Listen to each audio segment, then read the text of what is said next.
మనం చాలా దగ్గర నుంచి చూడాలి. అవును. సో మన మెంటల్ స్టెబిలిటీ చాలా ఎక్కువ ఉండాలి. అందరికీ ఉంటది కొంచెం ఫియర్ బాడీస్ అట్లా ఉంటే.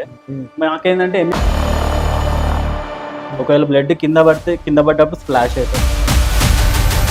ఏమైందంటే ఆమె ఒక 30 years ఫీమేల్, ఓకే, ఇంట్లో హ్యాంగ్ చేసుకుని చనిపోయింది అని చెప్పేసి అలిగేషన్.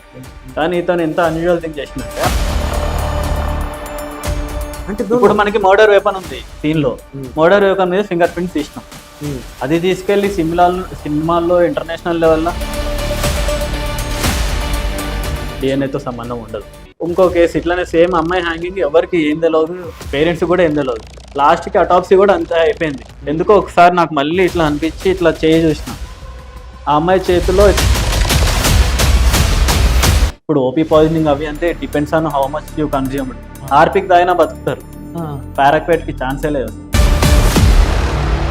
2 times తప్పించుకున్నాడు వాడికి తెలియకుండా, బట్ 3rd time తాగి ఆర్గాన్ ఒక్కొక్కటిగా ప్రాబ్లం వచ్చి చనిపోయారు. ఇది ఎక్కువ ఆర్సెనిక్ తో జరుగుతుంది తెలుసా. ఇన్ఫాక్ట్ ఒక కేసు చూసినాం, ఒక పర్సన్ US లో ఉంటాడు.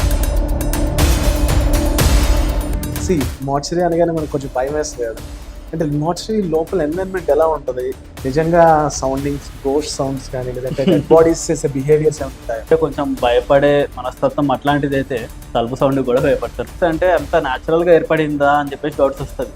ఇట్లాంటి టైంలోనే దేవుడిని నమ్మాలనిపిస్తుంది. క్రైమ్ చేస్తున్నాడు ఎక్కడైనా, క్రైమ్ చేసినప్పుడు ఏదో ఒక చోట మిస్టేక్ చేస్తాడు. It's our job to look for it.